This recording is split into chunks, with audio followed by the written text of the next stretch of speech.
Hello সবাইকে, প্রিয়াঙ্কা কর চ্যানেলে অনেক অনেক ওয়েলকাম জানাচ্ছি তোমাদের সবাইকে।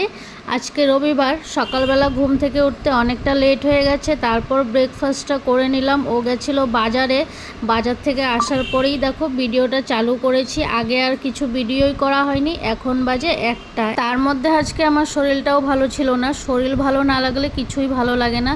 তাও রান্না বান্না তো ঘরে করতেই হবে। ও রান্না বান্নাটা ছেড়ে ছোটো মোটো সব কাজই করে নিতে পারবে, রান্নাটাই পারবে না করতে। আজকে নিয়ে এসেছিল চিংড়ি মাছ আর এঁচোড় দিয়ে চিংড়ি মাছ করব। এঁচোড় আর আলুগুলো কেটে আমি সেদ্ধ করে নিয়েছিলাম নুন আর হলুদ দিয়ে। তারপরে দেখো কড়াইয়ে তেল গরম করে একটা তেজপাতা দিয়ে এঁচোড় আর আলুগুলোকে সুন্দরভাবে একটু সময় ভেজে নেব। চিংড়ি মাছগুলোকে তো আমি আগেই পরিষ্কার করে ভাজা করে রেখেও দিয়েছি। সঙ্গে আবার রুই মাছও ছিল, রুই মাছটাকেও পরিষ্কার করে ধুয়ে তারপর ভাজা করে রেখে দিয়েছি। এখন দেখো এঁচোড় আর আলুগুলোকে ভাজা করে উঠিয়ে নিলাম। করে রাখা মশলাটাও এখানে দিয়ে দিলাম। মশলাতে দিয়েছিলাম আদা, পেঁয়াজ, টমেটো দিয়েছিলাম, একটা কাঁচা লঙ্কা দিয়েছিলাম, সঙ্গে দিয়েছিলাম গরম মশলা। আজকে রান্না বান্না একটু কম তেলেই করলাম। কয়েকদিন ধরে খুব বেশি তেলে রান্না করা হচ্ছিল, তাই বুঝি শরীরটা একটু খারাপ করেছে, গ্যাসও হয়ে গেছে প্রচণ্ড। তারপর দেখো মশলাটাকে সুন্দরভাবে একটু সময় কষিয়ে নিয়ে এখানে ভাজা করে রাখা আলু আর এঁচোড়টাকেও দিয়ে দিলাম। আলু আর এঁচোড়ের সঙ্গে মশলাটাকে আরেকটু সময় কষিয়ে নেব। আমি এঁচোড় চিংড়ি তো অনেকবার খেয়েছি, কিন্তু রান্না কখনো করিনি ঘরে। এমনিতে এঁচোড় তো রান্না অনেকবারই করেছি, এঁচোড় রান্না ভালোও হয়েছিল, কিন্তু চিংড়ি মাছ দিয়ে এঁচোড় রান্নাটা আমি প্রথমবার করছি। দেখো মশলাটাকে সুন্দরভাবে কষিয়ে সামান্য একটু এখন জল দিয়ে দেব। জলটা দিয়ে ঢাকা দিয়ে কিছু সময়ের জন্য রেখে দেব। এক তো ছিল রবিবার, তার মধ্যে আবার আমাদের ঘুম থেকে উঠতে অনেকটাই লেট হয়ে গেছে, বাজারে যেতেও লেট হয়েছে। রবিবারে একটু বাজারে দেরি করে গেলেই কিন্তু মাছের দোকানে বেশিরভাগই মাছ শেষ হয়ে যায়, বড় মাছগুলো সবই শেষ হয়ে যায়। তারপরেও আমাকে ফোন করে বলল চিংড়ি মাছ আছে, নিয়ে আসবো। আমি বললাম চিংড়ি মাছ যখন আনবে সঙ্গে কিন্তু এঁচোড়ও নিয়ে এসো, আমি রান্না করে দেব। আর একটু রুই মাছও নিয়ে এসেছিলো। আর এদিকে দেখো সবার লাস্টে কিন্তু আমি চিংড়ি মাছটা দিয়েও দিলাম। দিয়ে এখন একটু সময় রান্না করে নামিয়ে নেব। এঁচোড় চিংড়িটা নামিয়ে রেখে ওইদিকে কিন্তু আমি ঝিঙে আর আলু কেটে রেখেছিলাম। আধখানা ঝিঙে আর একটা আলু কেটে রেখেছি।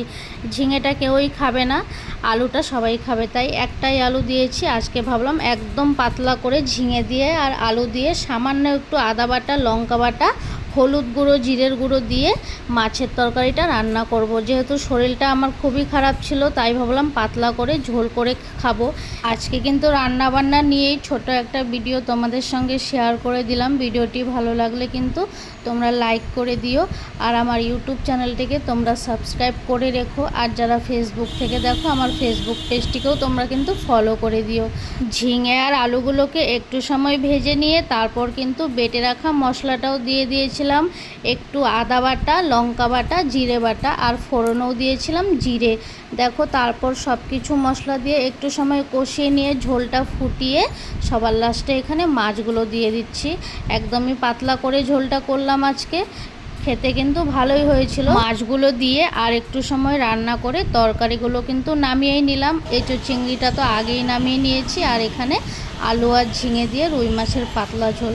কেমন লাগলো কমেন্টস করে জানিও। আজকে রান্নাবান্না এতটুকুই কিন্তু রইল। আজকে ঘরের কাজ বলতে শুধু রান্নাবান্নাটাই আমি করলাম, আর কয়েকটা বাসন মেজেছিলাম, আর কাপড় কাচা থেকে নিয়ে সব কিছু ও করে দিয়েছে, যেহেতু আমার শরীরটা ভালো ছিল না। আর সবার লাস্টে দেখো তারপরে চান টান করে এসে ভাত বেড়ে নিচ্ছি। ছেলেকে আজকে আগেই খাইয়ে দিয়েছি, অনেক দেরি হয়ে গেছিলো, তাই ছেলেকে ভাত দিয়ে দিয়েছিলাম, ও খেয়ে নিয়েছে।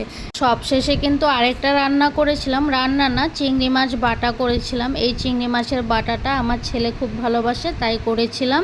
এটা আর ভিডিও করতে পারিনি। দেখো ভাতটা বেড়েই নিলাম দুজনের জন্য, আমি আর ও এখন খেয়ে নেব। তোমাদের কেমন লাগলো কমেন্টসে জানিও। তোমরা সবাই সুস্থ থেকো, ভালো থেকো, টাটা, বাই বাই।